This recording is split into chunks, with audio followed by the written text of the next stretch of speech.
Oh, wait.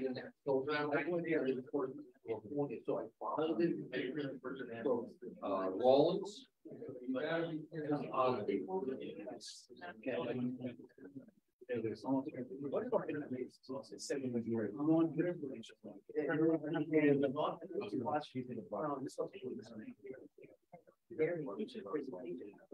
I think it was in person, so it had to be like.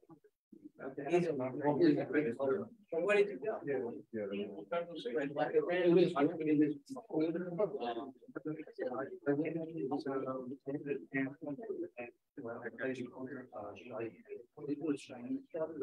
Yeah, okay. So all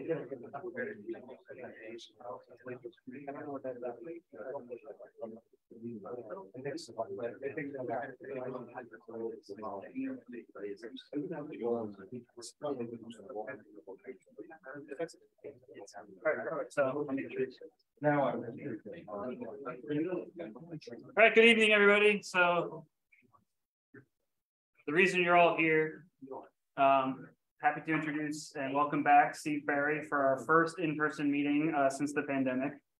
Steve Barry has been a great friend of Tri-State to come and do a number of these presentations over the years. Steve travels all around the country for Railfan and Railroad magazine and has a great selection of photos from 2022 to share with us tonight. So without further ado, Steve, the floor is yours. Thank you. Here. All right, yeah. Tonight I'll be sharing some of my favorite photos from last year.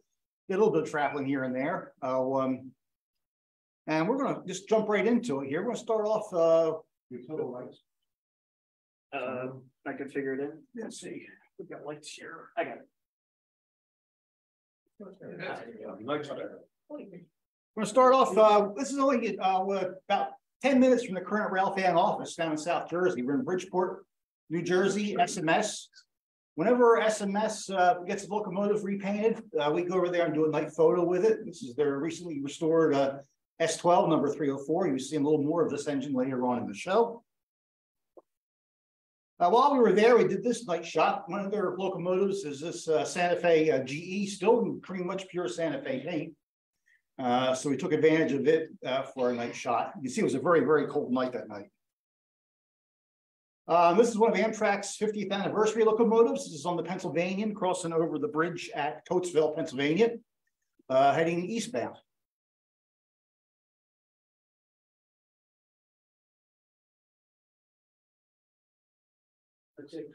Track underneath. Oh, that's the pointer. Hang on. I got the wrong button here. There we go. Same engine, different day. Underneath was the former Reading, Wilmington and Northern line. This is the Pennsylvanian again. This is out near Cove, Pennsylvania, above Harrisburg. Eastbound train again. I had to go to Pittsburgh, run an errand for my wife, of all things. So I saw a few trains on the way out. I will get this pointer figured out eventually. Oops. Hang on. I'm out of control. It's fresh out of the box, very sensitive. Okay. I stopped in Huntington, Pennsylvania. Shot Norfolk Southern Freight. In the background there, the white and blue building, that's the old Pennsy station in Huntington. Amtrak uses a much smaller am shelter there. That's a little more than an am shelter now. It's not. And then this is Hunt Tower. The town owns it. It's been restored. That's the westbound Pennsylvanian with a different 50th anniversary engine on the point there. I got to Pittsburgh earlier than I thought I was going to, so I ventured out to do some light rail, even though I wasn't ready for it. I didn't pack any winter clothes. I was going to do an out and back trip, so I'm stomping around through the snow in my Skechers. But I wanted to get some light rail shots while I was out there. Nice shot. That's what makes it nice. Yeah, I know. I've always wanted to get a shot at the Westinghouse Bridge in North Versailles, Pennsylvania, so I took advantage of being out there. As it turns out, the errand I had to run was in North Versailles. And I wanted to do the Westinghouse Bridge. I looked at a map and said, I wonder where it is. Looked it up on the internet and, oh, worth for sale. So that makes no brainer. So I got, once again, the Midnight Blue anniversary engine coming underneath the Westinghouse Bridge. The train at this point is only a few minutes out of Pittsburgh heading east. After the Strasburg Railroad, my favorite locomotive out there is Canadian National 89, the 260. If I was going to open my own tourist railroad, I would pick a CN Mogul as the power. These engines look great on anything. Freight trains, passenger trains are just nice little engines. And here's the 89 at the Strasburg Depot. This was supposed to be one of the anniversary engines. Went to At Glen, Pennsylvania, which is not far from Strasburg, to shoot the westbound Pennsylvania with what's supposed to be an anniversary engine, but didn't happen. Every year on the Saturday prior to the Super Bowl, my home chapter, the Wilmington chapter, hosts the Super Saturday Streetcar Special, where we tour the city streets on set of streetcars. This one here was number 28 of the series. Pay no mind to the destination signs. When we do the charters, we have a special card made up that has all kind of crazy things on it. 37 Chester is a long gone streetcar route in Philadelphia. We try to look for interesting things along the way as we go along. This 1980s era McDonald's is still there. Well, it's not there anymore. It was there at the time, but the University of Pennsylvania owns all this land around it, and they were going to they're going to tear it down and put a high rise here. We did a photo stop going past this quasi ancient McDonald's. The car we used was a special car wrapped for the 40th anniversary of the Elmwood District on SEPTA. The Elmwood District was established back in 1980 to serve the Kawasaki cars when they were brand new. Here they are. Now, 42 years later, the Kawasaki cars are still running, and some will probably reach 50 before the new cars get delivered to Philadelphia. Once again, interesting backgrounds we look for on the way. It's like this church here. This is crossing over the former Baltimore and Ohio, now CSX main line in Darby, Pennsylvania. At one time, this was the last crossing of a streetcar line and a mainline railroad. After the trolleys were purged in the 50s, this was the last survivor of those. Now that the trolleys are coming back in various cities, there are a lot more trolley and mainline railroad crossings in the country now. Out to East Broad Top. This is one of the biggest preservation news stories of the past 10 years. The EBT Foundation has purchased the railroad. They're in the process of restoring it. This is back in February 2022.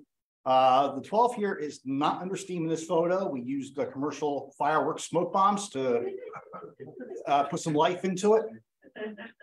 However, if you go back there now, there is a live steam engine there. Also did some night shots with the streetcars there. All their orange cars at the Rock Hill Trolley Museum. You have a York car on the left, and then in the middle and on the right are two cars from Johnstown, Pennsylvania. And here are the two Johnstown cars at the platform at the Rock Hill Trolley Museum. This was the East Broad Tops Winter Spectacular of a year ago. No steam, but the M1 Doodlebug was out running.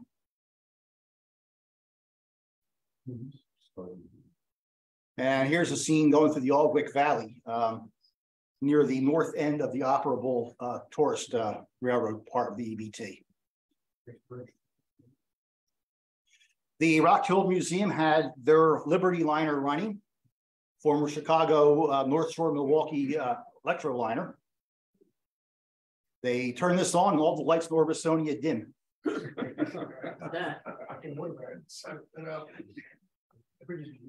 While I was out that way with the Chambersburg to the Pennsylvania Southern Railroad, they run at the old Letterkenny Army Depot, which is now an industrial park.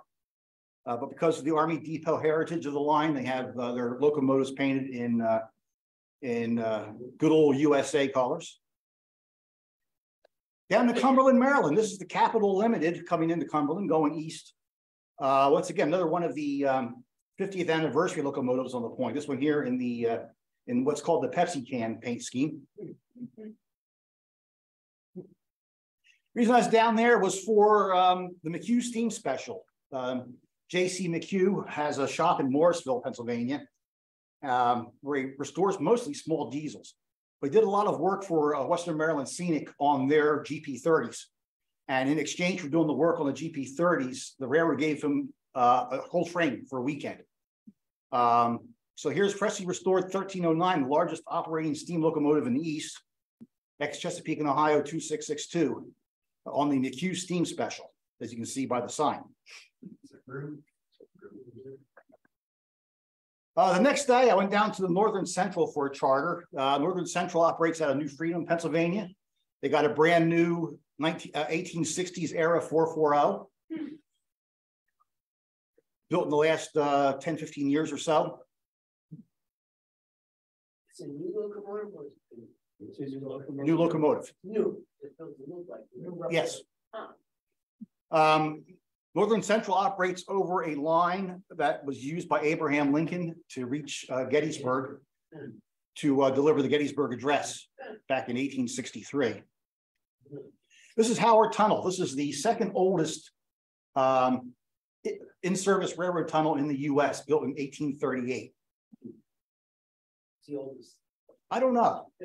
I thought this was the oldest until a few days ago. I was doing some research, and it said second oldest, but didn't say what the oldest one was. So I need to check that out. Of course, back in the day, in the Civil War era, the engines would have burned wood and would not have smoked this much. This engine burns oil, and the smoke is just for show, for photography. I was working on a book on Philadelphia commuter rails, and I didn't have any current shots of the Broad Street subway. So I went up to Fern Rock, which is the only place in Philadelphia where the Broad Street subway is above ground, at the shop there, to get a few shots. If you look over to the far right, you'll see one of the historic cars is still on the property there at Fern Rock. Adjacent to Fern Rock is a station on the former Reading. Here we see regional rail train heading out of Philadelphia. Which line is this? Sorry? Which line is this? This is the trunk. It's before it splits at Glenside and Jenkintown. This is the main line out. Right. The Fern Rock subway station will be off to the left here. Headed out to Illinois for the conference for the Center for Rare Photography and Art in Lake Forest. While I was there, I ventured up into Wisconsin, on the former Wisconsin Central lines, now operated by Canadian National. This is Canadian National's Illinois Central Heritage Unit, going through Lomira, Wisconsin. Out of Fond du Lac is Byron Hill, and Byron Hill needs helpers. As it turns out, while I was out there, the helper set for Byron Hill was these two ex-Bessemer and Lake Erie tunnel motors. Of course, the Bessemer is also now owned by Canadian National.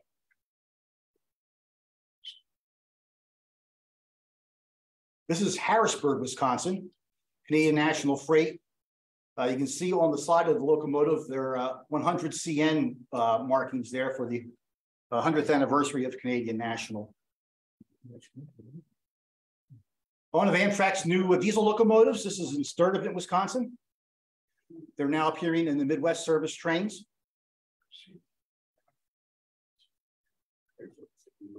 And here we are in Milwaukee.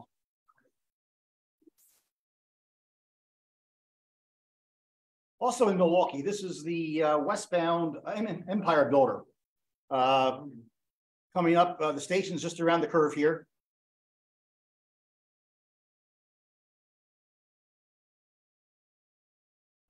Then I found this location in Milwaukee, Norfolk Southern. It's not Norfolk Southern trackage. It's Canadian National. But the Iron Horse Hotel is in the background there.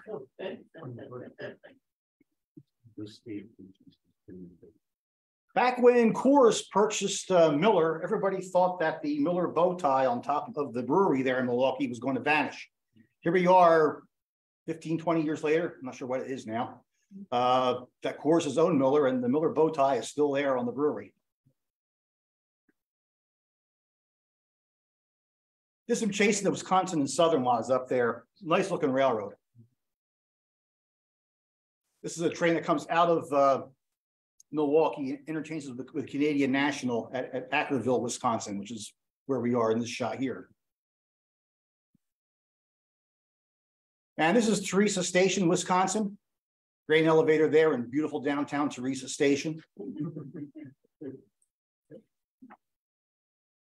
Then working my way back home, this is in New Buffalo, Michigan. Former Pierre Marquette, I believe, coaling tower. There are two lines in New Buffalo, both used by Amtrak, only one used by freight. This is over on the other line, the Amtrak exclusive line. Train just departing the New Buffalo station with Lake Michigan in the background. And this is in Michigan City, Indiana. The line you see crossing underneath Amtrak here is the Chicago South Shore and South Bend. This is all being double tracked now through Michigan City. They've done a lot of work here. They've torn up all of downtown Michigan City because there was street running there. That's all being taken out and double track put in. Despite the cooling tower, the power plant there was never a nuclear plant. It was always coal-fired. And this is in Rolling Prairie, Indiana. I saw this grain elevator from the interstate as I was going by. So I thought, hey, let me go down there and wait for a train. So I just scooted into Rolling Prairie. Didn't wait long, and this train showed up.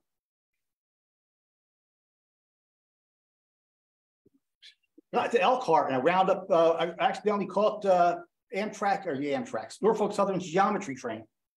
The research car in the back, what's known as the brick in the middle, even says the brick on the side of it. That's the official NS name for it. That powers the research car. And then the whole thing is pulled by a standard Norfolk Southern diesel. And this is the Norfolk Southern Monongahela Heritage Unit coming out of Elkhart. All those signals up there for the approach to Elkhart Yard.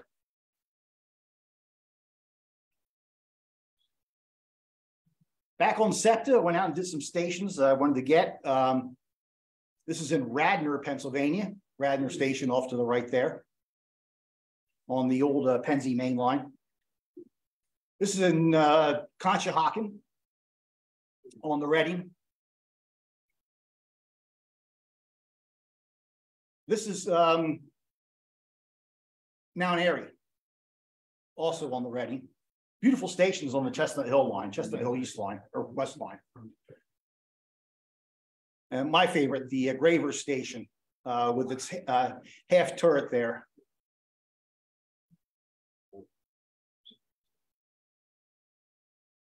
This is the Shawmont Station. This is, depending on what you read, this is possibly the oldest purpose-built passenger station in the country. Built by the Philadelphia and Reading back in the 1830s as a passenger station.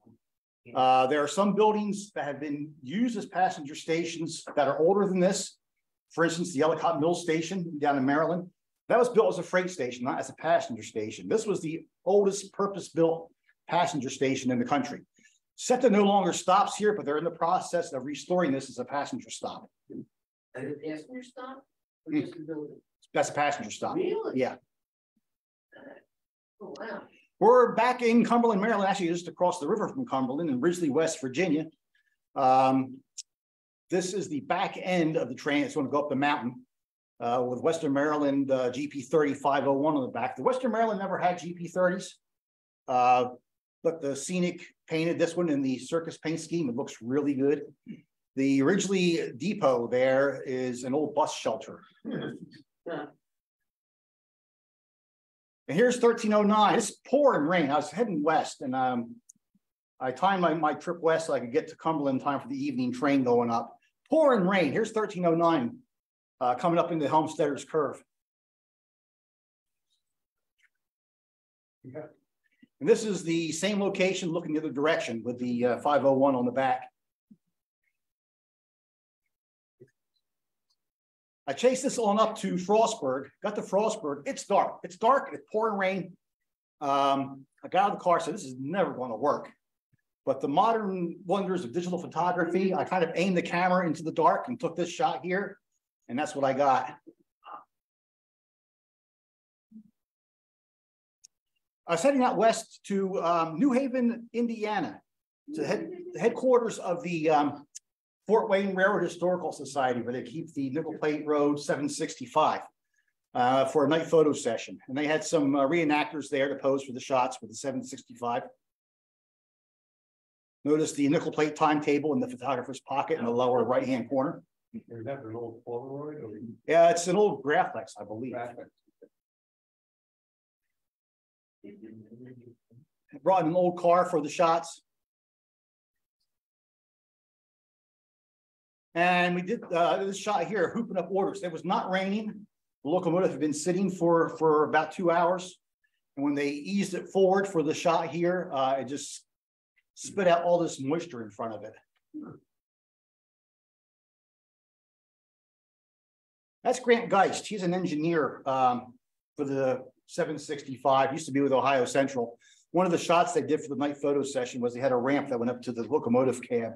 You get this shot of Grant at the throttle of the 765. On the way back home, I stopped in Youngstown, Ohio,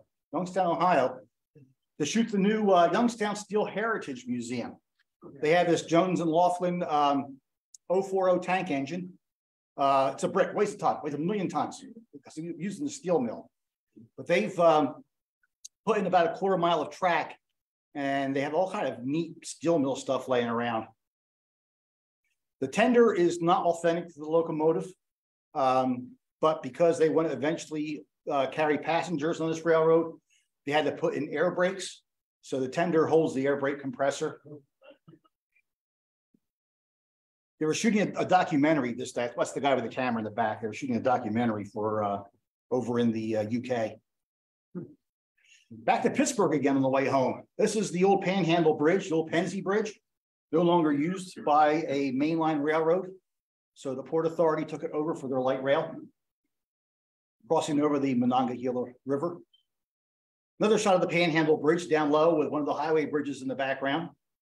Light rail train out on the Panhandle Bridge.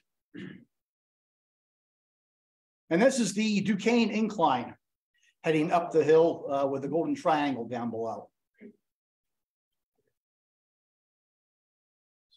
Once again, tough to do without digital photography. This is actually handheld, no tripod or anything, because I needed a little bit of light on the incline. So all I did was I popped up the onboard flash on the camera and used that, and I put out just enough photons to light up the incline. This is ATI, Allegheny Technologies. They're in Breckenridge, Pennsylvania. There's a steel mill there, and the steel mill is in 2 separate sections, about a ½ mile apart. And so these little trains, little locomotives just shuffle stuff back and forth all day long between the 2 halves of the plant.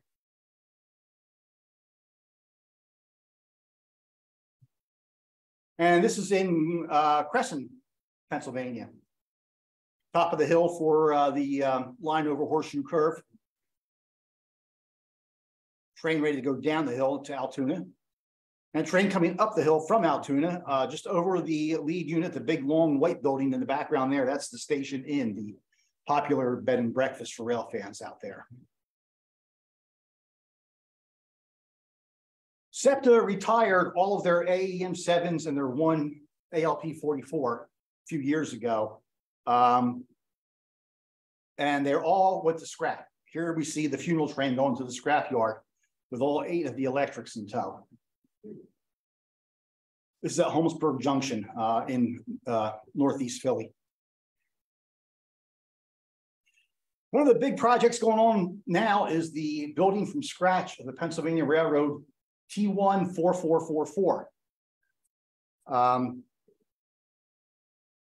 It's a long-term, very expensive project, $10 million or more. They've come a long way with it. Anyhow, the boiler is done.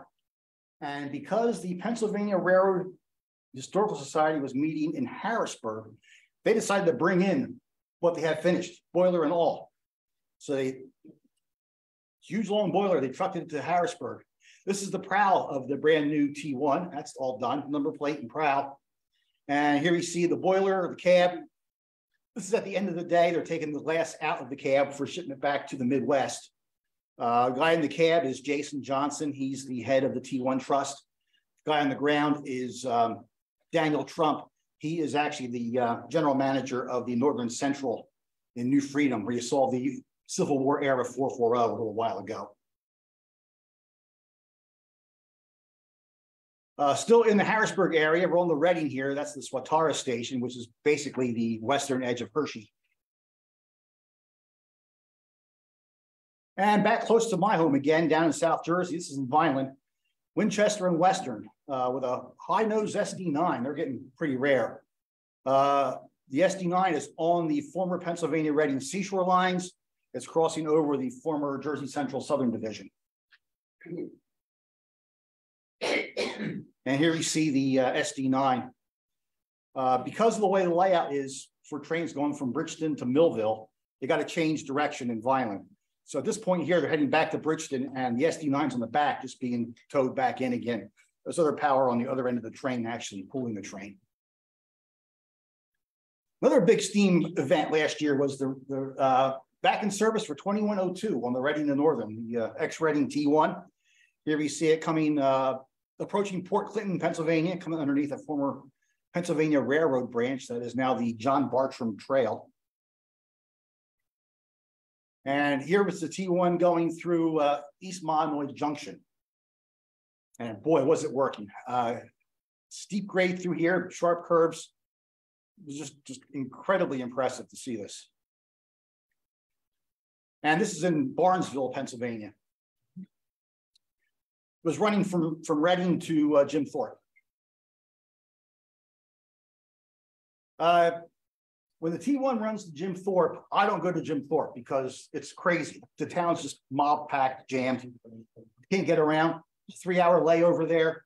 On this particular day, the North Shore Railroad was running special trains over in Shamokin. So I went over to Shamokin and chased those instead.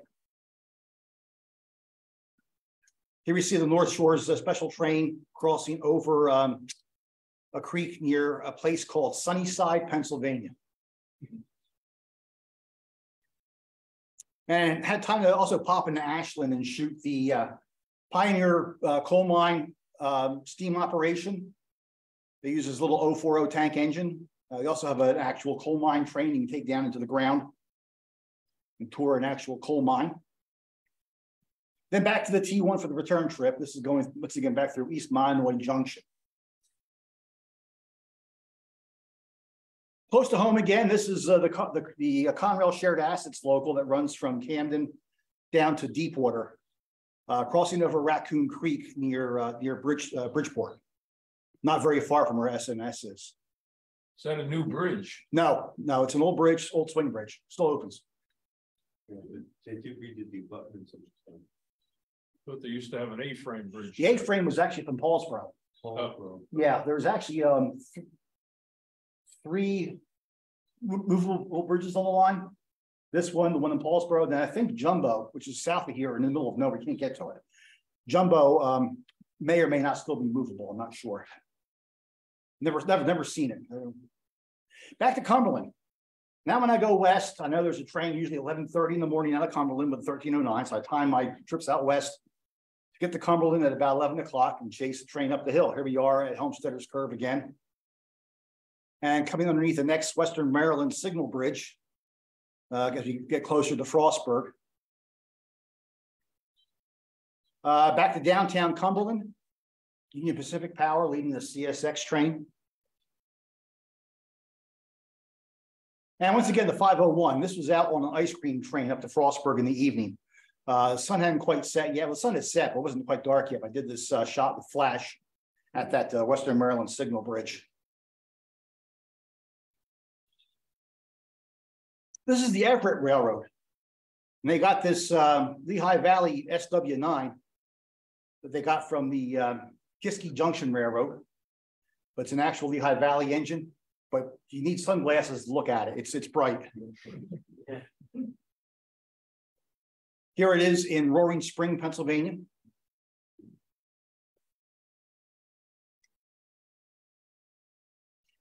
Heading west to go to the Pennsylvania Trolley Museum in Washington, PA. Here's one of their restored Pittsburgh area cars.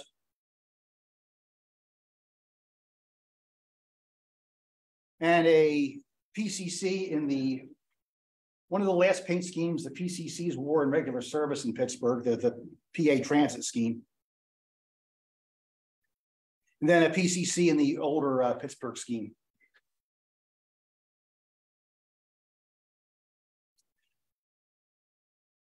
We did a night photo session there, and they're building a new visitor center area. And since we're doing the night photo session in a construction zone, we thought, well, let's bring in work trolleys and have work trolleys in the construction zone. So here we have the line car out with one of the regular cars. And here we have the line car and a crane together.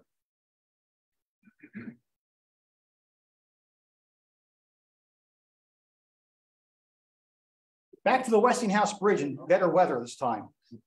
As it turns out, this shot is only doable on a nice day in June and July because the train gets here at about 10 minutes to 8 and the sun isn't down in the valley yet most of the year. I'd actually tried it once in between the shot you saw earlier and this shot, and the sun never got high enough. Did a tour of the streetcar shops in Pittsburgh.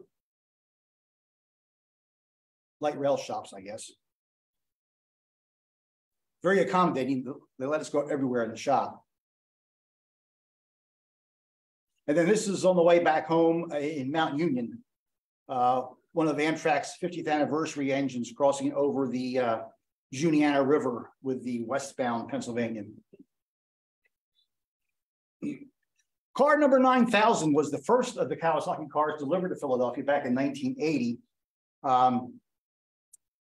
There were trips planned with it for its 40th anniversary in 2020. We all know how 2020 went.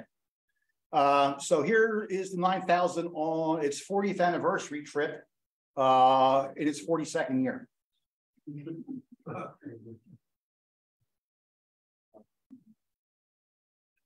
Once again, pay no mind to the destination signs. 62 Yaden is another long, long streetcar route.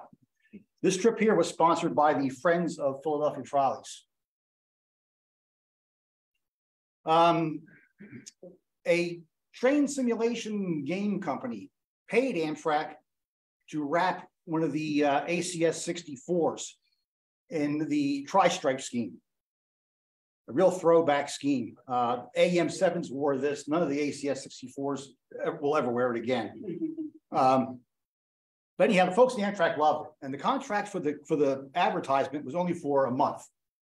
And the folks down in Washington, whenever they came in for work, they kind of ignored the fact that the wrap had expired and sent it back out again with the wrap still on it. So it lasted like this for 8 or 9 months.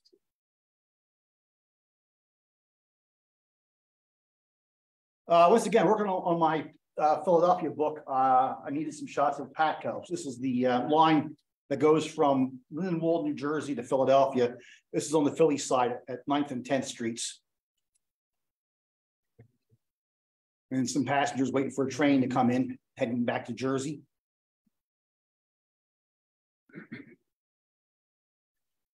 Heading back on down south this time. This is at Shenandoah Junction, West Virginia. Eastbound Capital Limited on the former Baltimore and Ohio. Overhead is the former Norfolk and Western Shenandoah line. And this is in Jonesboro, Tennessee. Yeah, it's a distillery now. They make their own spirits there. And this is in Johnson City, Tennessee. Norfolk Southern's heritage locomotive painted for the Interstate Railroad. I was heading down south because, as many of you know, my counterpart over at Trains Magazine, Jim Wren, passed away last year. Yes. And I went down to his hometown of Franklin, North Carolina for his funeral. We're still in Johnson City. Great place to watch trains, just meet some trains. It wasn't very busy. Yes. Before his funeral, a bunch of us headed over to the Great Smoky Mountains Railroad. It was Jim's favorite railroad, so it's kind of appropriate. We go over there and see his favorite steam engine before his funeral. So we chased this for a little ways. This is out of Dillsboro, North Carolina. Then on the way back home again, I stopped in Abington, Virginia on the NNW Shenandoah line depot there. And then the White House behind the trees on the right-hand side, that was at one time a Norfolk and Western building used to house the section foreman for the line. I wound up accidentally chasing this train home. It wasn't my intent to chase it, but that's just the way it worked out. I was heading north and I-81 follows the Shenandoah line for much of the way up. I got this northbound train in Meadowview, Virginia, UP Power on the point. This is a southbound train I caught a few minutes later at Glade Spring, Virginia, I believe. Then I went up in Rural Retreat, where O. Winston Link did a lot of his night stuff. And there's that train again with UP Power. What's the station used for now? The town owns it. It's a town hall meeting area. Yes. Still in Rural Retreat, here's that interstate locomotive again, also heading north behind the train with the UP Power. Then I got to Vicar, where there's an NW coaling tower, and same train, got it again. This is getting close to Christiansburg and Roanoke area.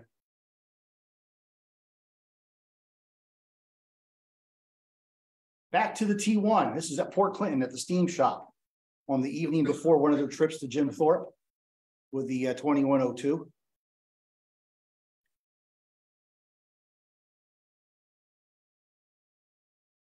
The hostler was really friendly. He turned on the headlight for us, posed on the front of the locomotive. Then this is the next day on the trip to Jim Thorpe. This is at Hecla, Pennsylvania.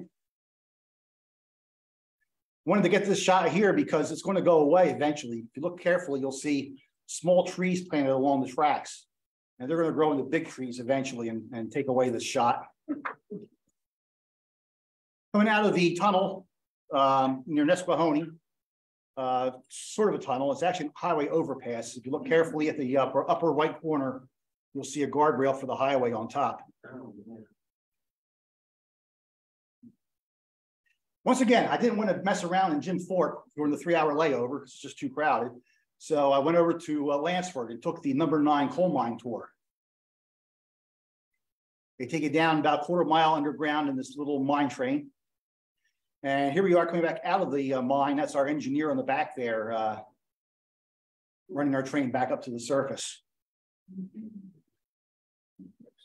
Then back to the T1 for the return trip. This is at Peacock Locks Viaduct, just outside of North Reading, which is where the trip terminates.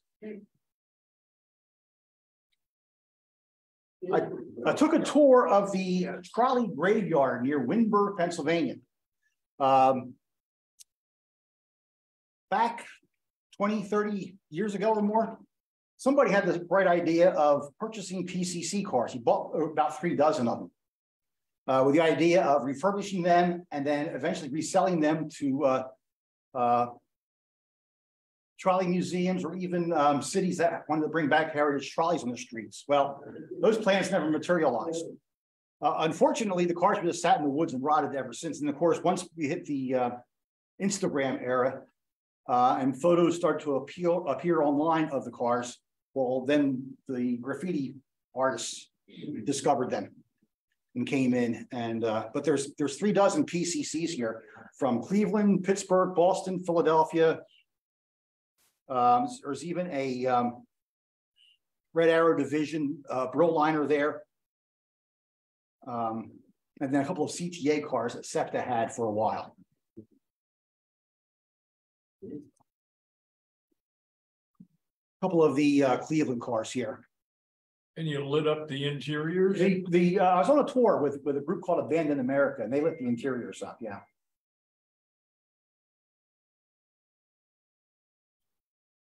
Coming back home, it was late. I left to Windberg. It was getting late. I didn't see much of a point in getting a motel because I was going to be there for a couple of hours is all. So I just pulled up to the tracks in Crescent and car camps for the night. And while I'm sitting there under the moon, this train pulled up and stopped. And I really liked the look of the moon and the clouds and the tank cars. So I took this shot. So next day back in Cumberland, 11:30 for the departure of the 1309 again. I knew this CNO hopper was sitting down at City Junction on the edge of Cumberland. And I wanted to get this shot here because now we have a CNO hopper car with a former CNO locomotive going past it. Headed up the hill to the Parkersburg Road overpass. A friend of mine was the engineer. He saw me along the line at one point. So when he saw me up on the bridge here at Parkersville Road, he opened up the cylinder cocks for the photo. And then coming into Frostburg. This was a cloudy day. I was doing shots that you normally couldn't do on a sunny day because the sun would be all wrong. But the Parkersville Road shot, that's all shadowed in. This is on the wrong side of the sun on a sunny day, but I want to get those buildings in the background. At the Cincinnati Union Terminal. Beautiful Rotunda Station.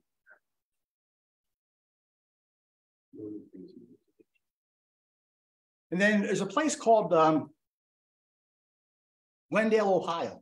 Popular spot for rail fans. Nice parking area, busy railroad. And I went out there to do some night shots. This is all existing light stuff, except for one exception. The building is lit by existing light, as is all the grade crossing stuff. There's one flash, you can see it going off on the left-hand side there.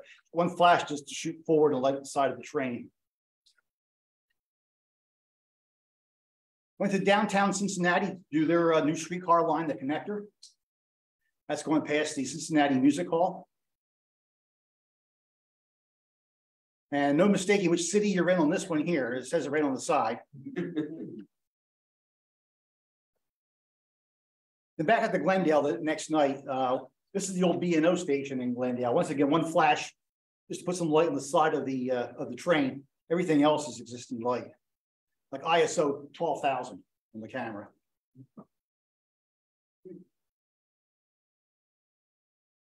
Heading west, yeah. No, coming back home from Cincinnati, I guess. This is the Buffalo in Pittsburgh. This is in Du Bois, Pennsylvania. They got a small yard there.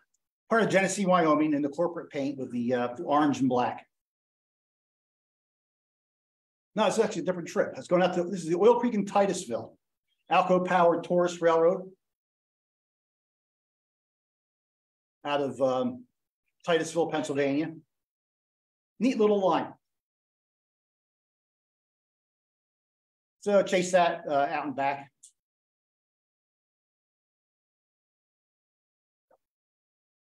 And then stop off at the Lakeshore Railroad Museum in Northeast Pennsylvania. That's a town, not the part of Pennsylvania it's in. Northeast Pennsylvania. Why is there a Little Joe from the South Shore in Northeast Pennsylvania? Well, Erie is not far from here, and Little Joe was built in Erie. And this museum here has become sort of a de facto museum of stuff built in Erie. Can you say again the name of the museum? The Lakeshore Railroad Museum.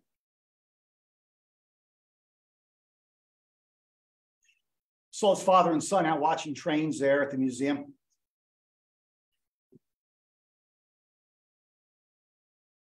It's heading up, actually up to the New York and Lake Erie in Gowanda, New York. They have these really cool FAs that they use on passenger trains. And I've always wanted to do, go up there and shoot these. So when they announced a photo special, I thought, you know what, I got to do it. So here we have the FAs along with another Erie Alco behind them on the photo charter. There's the Erie Alco coming out of the tunnel in Dayton, New York. And then on the other end of the train are the FAs. Is this still on? Yeah. This is all last year. Yeah. Is that an actual Erie Indian? Or... No. I believe they're Canadian national.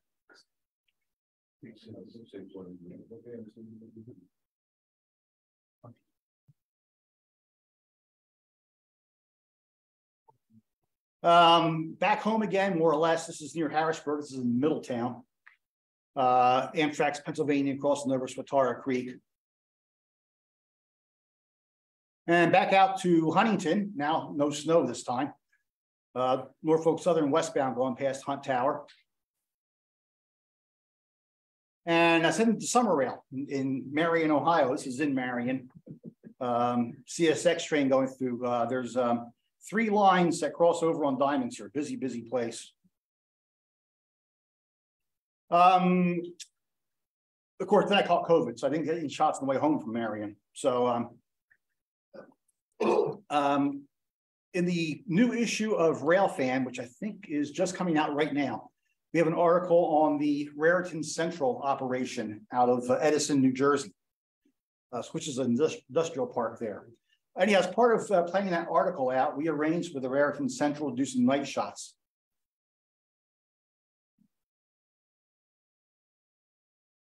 Once again, on my Philly book, I needed shots of NJ Transit trains on the Philly side of the bridge, the Atlantic City line trains. So I went to North Philadelphia and got this shot here going through the old Pennsy station. This is you saw the McHugh Steam Special earlier. This is J.C. McHugh's operation here in Morrisville. Whenever he finishes a locomotive for a client, he has us come up and do a night photo with it. So here we have one of his critters that he's restored, Superstition Scenic Railroad number 9. So we did the night photo session. He put it on a truck, sent it out to Arizona to the Superstition Scenic, who unloaded it, put it on the tracks, and promptly discovered it was way too heavy for the railroad. So they packed it up and sent it back. Rumor has it another client has purchased this engine. It's been painted again, and JC wants us to come up and shoot a nice shot of it in its new paint scheme. So let's see what happens. This is a little locomotive he has back in his back lot. Yeah, old Atlas powder locomotive. Oh. What was the power for? I imagine diesel, but I'm not sure. Yeah. SEPTA opened up its new branch to Wawa, Pennsylvania. That's one of SEPTA's ACS 64s. This is going through Lenny, which is on the way to Wawa. There was not a Wawa at the Wawa station. That's where it came. Right nearby, though. Amtrak wrapped one of their ACS 64s for the King Tut display down in Washington, D.C. for National Geographic. So here's King Tut heading south into Wilmington Station. Went up to Maine, mostly to shoot lighthouses, but I got some time to do some railroading up there. Here's one of Amtrak's down easters, the Boston to Portland to Bath trains. And what place is that with the roller coaster? This is Old Orchard Beach. Okay. And then this is at the Saco station. You can see there's a banner on the post there commemorating 20 years of down Easter service. Part of beliefs in 20 years already. Has there ever been another 5-digit number board? Well, these are not real diesels. This is a cabbage car. The motor, it was formerly F40 214, but it's lost its prime mover, its traction motors. It's been gutted and is now a baggage car, combination cab car and baggage car. So cab car, baggage car, cabbage. The Armed Forces unit NJ Transit has. This is on the North Jersey coastline at Belmar.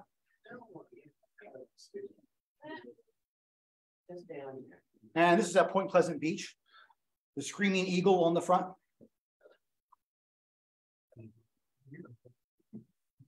And this is up at Lyndhurst. Train coming out of New York City. They'll come out of Hoboken, New York City in the background there, yeah. Night photo sessions. Boy, I had a bunch of them in September, 3 nights in a row. Started off down in Cape May, or Tuckahoe, actually, on Cape May Seashore Lines. Night photo session for the Volunteer Railroaders Association using PRSL equipment. Is that Paul Mulligan? No. Paul's got a beard now. The guy with the car, with the suit, that's Mike Reeby. He brings his classic cars out for our night photo sessions quite a bit. I wish I had known they were going to do this shot. They had the Blue Comet observation car, and they had a Pennsy train parked next to it. I actually have the drum head off the Nellie Bly. And if I had known they were going to do this, I would have brought my drum head with me, and we could have had the Blue Comet and the Nellie Bly side by side. And this is one of Cape May Seashore Line's regular locomotives. 2661 is actually a former Pennsylvania Reading Seashore Lines locomotive, back on its home rails again. Tuckahoe Tower has been restored by CMSL. Next day, I was coming up this way for a night photo session. I stopped off at the Black River and Western and got shot of number 60, restored back to its early tourist era livery, going past the Hogtown Station. Bustling. Then that night photo session was up here in Boone. Yeah. Transit brought out their C&J Heritage unit for the event, and we did a Pennsy scene, and we did a New York Central scene. There I am, intently reading. Yes, you are. Yes, that's it. Richie is up there catching the latest news. Then the following night, I was at the Westchester Railroad. They had just restored this Baltimore and Ohio Alco. Did a night photo with that. Another night photo. This is at SMS back at Bridgeport, again, down near the railfan office. They had just purchased this locomotive from the Deepwater Generating Station. It was a coal-fired station until May. Then in May, the state bought the coal contract out and shut the plant down. The railroad SMS had just done a lot of work on this engine for Carneys Point Generating, and they knew the locomotive was in good shape. But since it wasn't needed there anymore, they bought it back from them and took off the Carneys Point Generating markings, put their own markings on it. As a side note, the last, what turned out to be the last coal train to Carneys Point was actually unloading when the state bought the contract out in the middle of May last year. They unloaded that train, and since there wasn't a client for that train anymore, those coal cars have sat in Carneys Point now for, it's been 10 months now. They're still there. Headed west, we're in Nashville, Tennessee. Former Music City star, now known as WeGo, the dumbest name in commuter railroading.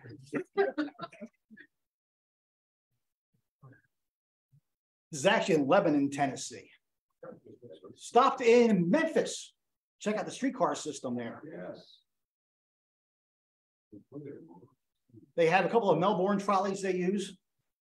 And this Gamaco replica Bernie.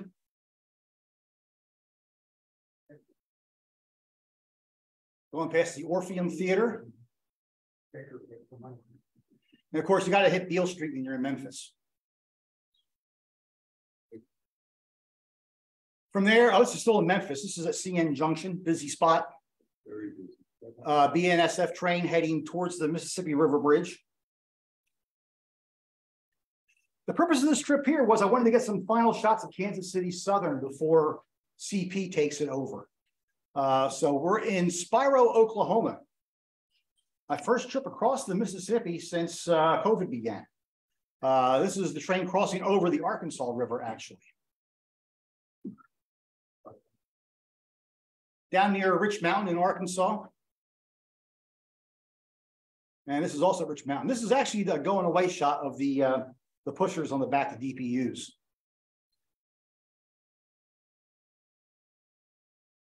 BNSF coal train, also at Rich Mountain. We're in Ashdown, Arkansas. And we have 3 KCS trains lined up here. The train on the left is the Ashdown Switcher, serves a mill. It's just off to the left. In the middle is a southbound train coming towards us. He's sitting still. He was meeting a northbound train. Northbound train is actually passed already. That's on the right-hand side. That's the DPU going away. So we got 3 KCS engines lined up in a row here. And then our southbound came out past the Ashdown Yard office. CP oil train also in Kansas City Southern near DeQueen, Arkansas.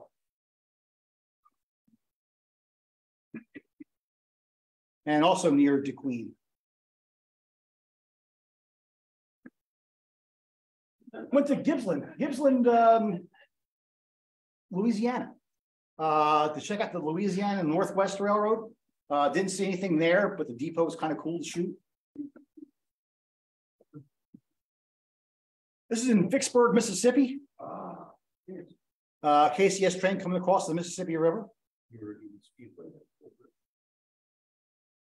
And with the same train, you can chase it through Vicksburg, coming out of the Vicksburg Tunnel. And then the same train again, but the other end of it, this is the back of it, the DPU going away, going out of Vicksburg. Then back to the bridge for Norfolk Southern train coming across. You can see the ramp on the right-hand side. The railroad bridge used to be a joint rail and highway bridge. The highway no longer is used across the river there. The interstate on the left has replaced it. Mississippi is well prepared in case Louisiana decides to invade. Yes, that's where it is. This is a place called Switch Tender in Jackson, Mississippi. The Meridian Speedway, which is largely east-west, crosses the former Illinois Central north-south main line here. But rather than crossing a diamond, the Meridian Speedway actually enters the IC and goes south for about 2 miles and swings back off again. But through Switch Tender, the two lines are together. It's joint trackage through here. KCS train going through Switch Tender. Amtrak City of New Orleans going north. One of the new engines on the point. And then a CN train going through Switch Tender. Very busy location. City of New Orleans again. This is in Greenwood, Mississippi. And this is just below Greenwood, CN train on the IC. We're kind of hanging around close to Clarksdale, Mississippi, because we had plans to go over and shoot the new Rock Island Rail operation in Clarksdale. The Mississippi Delta Railroad discovered that all of the Rock Island trademarks had expired. And they bought them up. And they rechristened the railroad Rock Island Rail, and they've painted everything Rock Island now. Anyhow, they brought out their locomotives for some night photos for us in the what's called the bankruptcy blue paint scheme.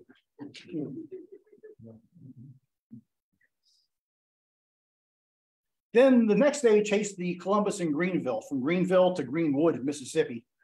Beautiful little line, a lot of deep bridges, town parks, all kind of cool stuff on it. Another Genesee, Wyoming operation.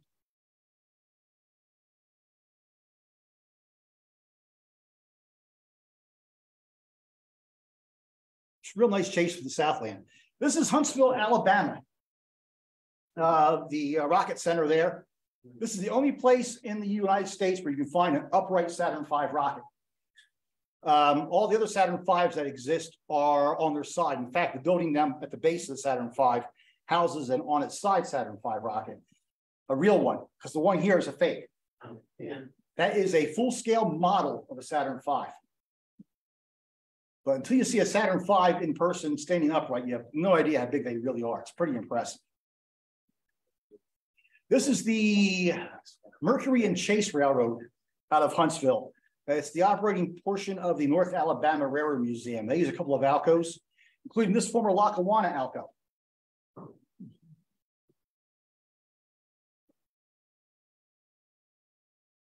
Bridgeport, Alabama. CSX built a new bridge there in 1996. They donated the old bridge to the town. It's now a walking trail. You actually walk on the other side of the railing, not the side I'm on. And that was over the Tennessee River, as is this. This is in Ten Bridge, which is in Chattanooga, Tennessee. Despite the UP power on the point, this is a Norfolk Southern train going north across the Tennessee River. That's the Chickamauga Dam in the background. Coming back north again on the Shenandoah line once more. This is at Marion, Virginia.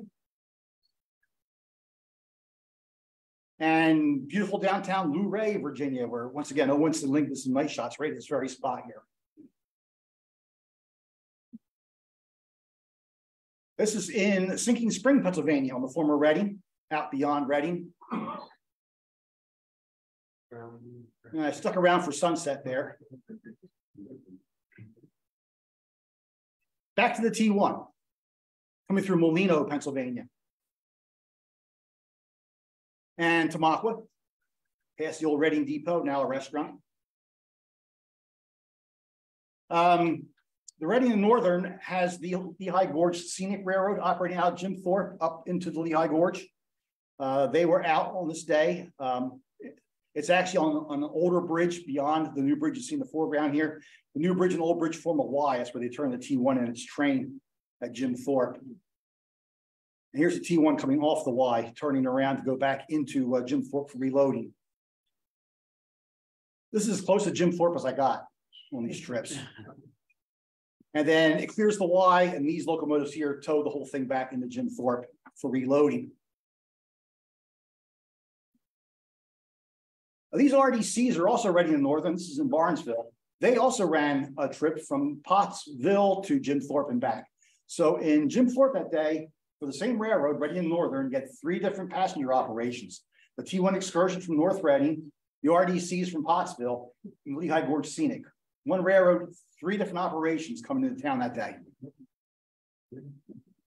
King Tut again, going through Newark, Delaware. Northbound. And there's a southbound train also in Newark. This is close to me, Haddon Heights, New Jersey, on the old West Jersey and Seashore / Pennsylvania Railroad.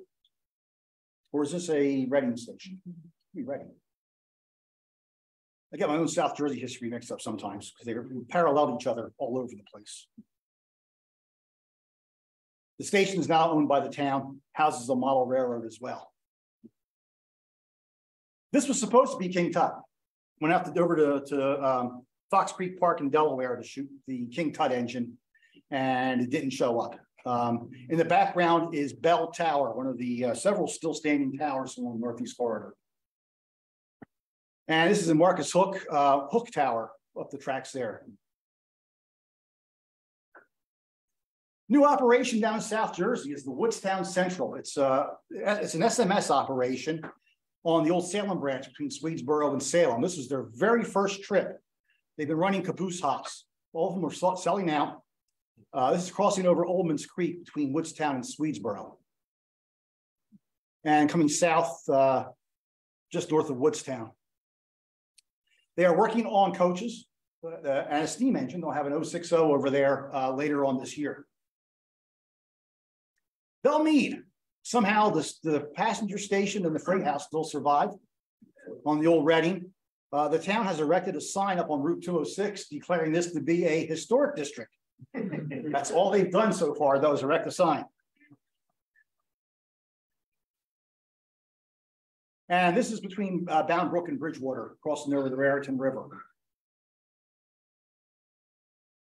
Went out to chase 611. It was run out of Strasburg.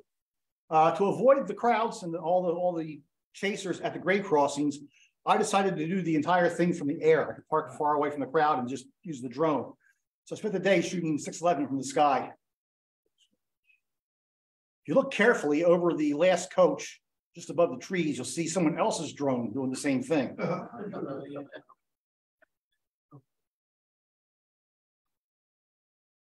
And the 475, the XNW 480 was out running that day too.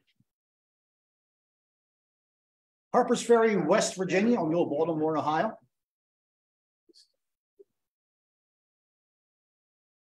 Heading down south again. This is at the Shenandoah Valley out of Stanton, Virginia, using this RS-11. The Buckingham Branch Railroad, also out of Stanton, they're operating a new tourist service, 1 engine, 1 car, table car. They serve a mighty fine lunch on board, and you get a 3-hour train ride. $140 a ticket. They sell them all out. This is in Goshen, Virginia, Amtrak's eastbound Cardinal. On the Buckingham Branch, also on Buckingham Branch, one of their own locomotives going past the Goshen Depot.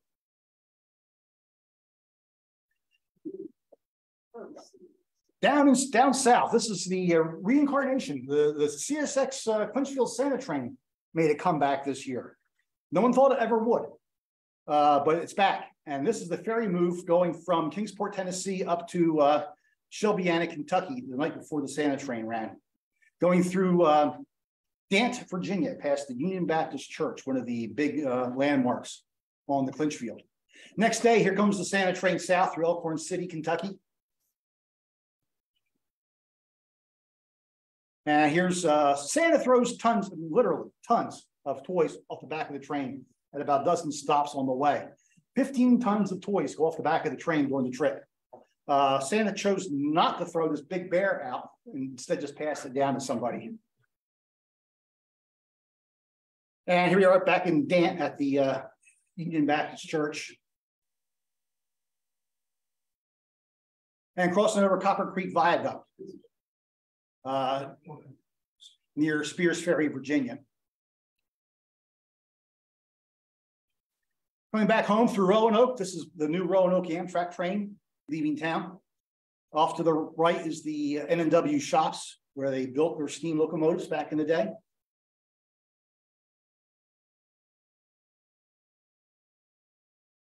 Roughly the same location by the N&W shops at Roanoke. And there's the new Amtrak station in Roanoke there, right downtown. Caught up with the brick again. Once again, unexpected. The brick actually lives here in Roanoke. It had come into town and it's being pushed back into his house, which is actually that roof you see underneath the interstate beyond the black bridge work there.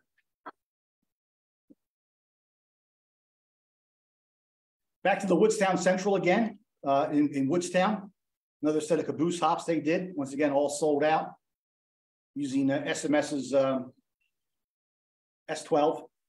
Black River and Western was running trains, Santa trains, and I knew they were going to be running close to sunset. So I went down to Copper Hill Bridge to do a silhouette shot at sunset of number 60. And I stuck around and lit it up that night.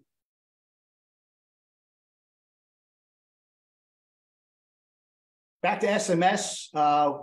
In December, Woodstown does their Woodstown by Candlelight tour. SMS took part in it. They had a live nativity next to the train and hosted Santa Claus in the caboose. And there's Santa. And then this shot here, this is an experiment. This is crossing over Memorial Lake in Woodstown. Dark, couldn't see a thing, but I was familiar with the area.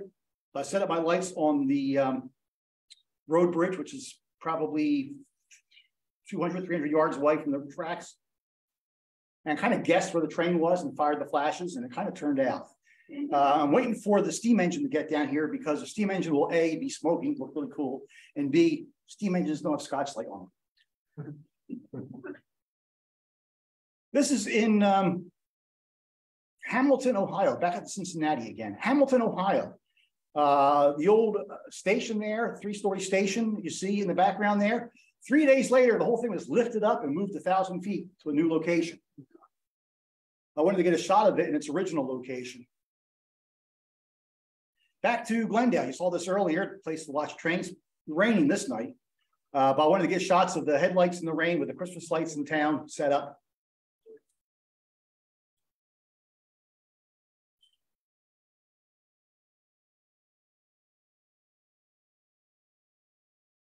Then coming back home from Cincinnati, I made a wrong turn in Frederick. I was going to Sheets.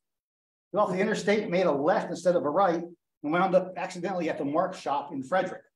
So, till an opportunity go by, I took a night shot.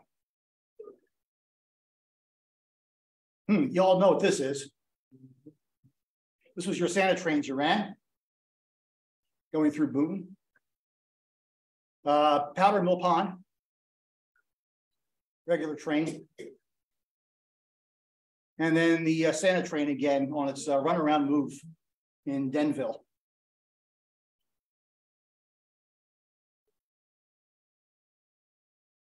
Back to Strasburg for number 89 again, a Carpenter's Crossing. This is a really weird day.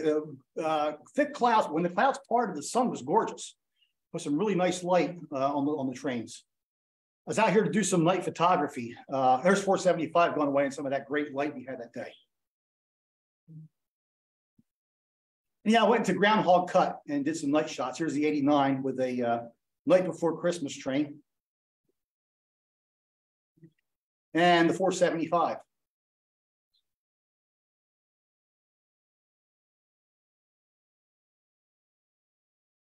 Back up on the Reading and Northern, the RDCs again. This is in Molino, old Reading shelter there. This time I was getting the 4 1/4, the Pacific they have. It was running short Santa trains out of North Reading up to Port Clinton. And coming underneath that ex-Penzie bridge you saw earlier with the 2102. And that's the other end of the same train. They towed it backwards with diesels. This is going through Mooresville, Pennsylvania. And then the ferry moved back down to North Reading. It was after dark, so I did some little bit of flash work with it.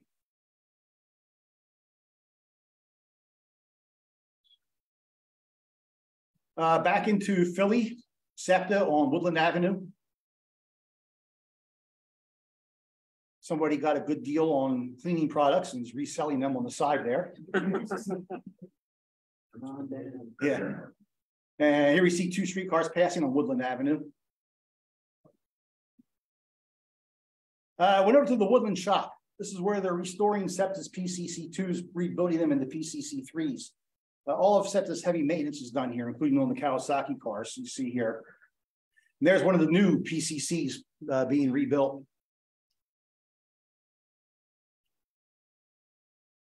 Wilmington and Western does their Christmas lights train of 3 coaches, a power car, it's the box car you see there, and a diesel. One end to the other, 10,000 or more Christmas lights. This is going past the Wooddale covered bridge just north of Wilmington and coming across Barley Mill Road.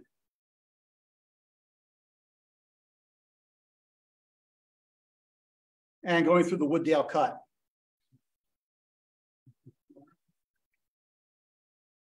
And then New Year's Eve, I went out on a charter with the Friends of Philadelphia Trolleys on the Red Arrow division, the Media and Sharon Hill trolleys. This is a regular service car during one of our photo stops coming the other direction. And our car in downtown Media. As you can see, the streetcar says Happy New Year, and that pretty much wrapped up the year. Thank you very much.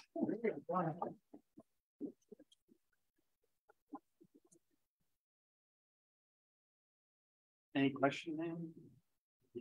Very nice. Really nice. Yeah. What was the name of the group? Friends of Philly Trolleys? Friends of Philadelphia Trolleys. Philly Trolleys. Philadelphia Trolleys, Yeah. actually. And then the other question was for the Chattanooga shot. Because it looked like in the shot you had a boat here, and then what was the yellow gate in the photo? Probably the ramp down to the boat. Oh, okay, so a boat ramp. Yeah. Okay. So we topped out about 115 people tuning in Wow. between here and online. Yeah. Okay. Well, thank you, Steve. We greatly appreciate it. Oh, my pleasure. Thanks for having me up here. Honored to be back on your first night back here. Yeah.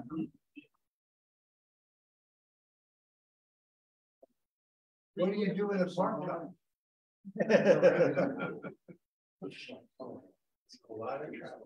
Well, thank you, everyone. Thank you for tuning in online, and thank you for coming in person. We will be back at St. Elizabeth's University on the 13th of April for Railroads of Lake Apacon. We hope to see you here. We should be in the Reynes Auditorium next time for our second meeting, but be on the lookout for our email blast if anything changes. Good night, everybody. Good night. Thank you, Steve. Where are you living now? I'm down in Farmers Point Township. South Jersey.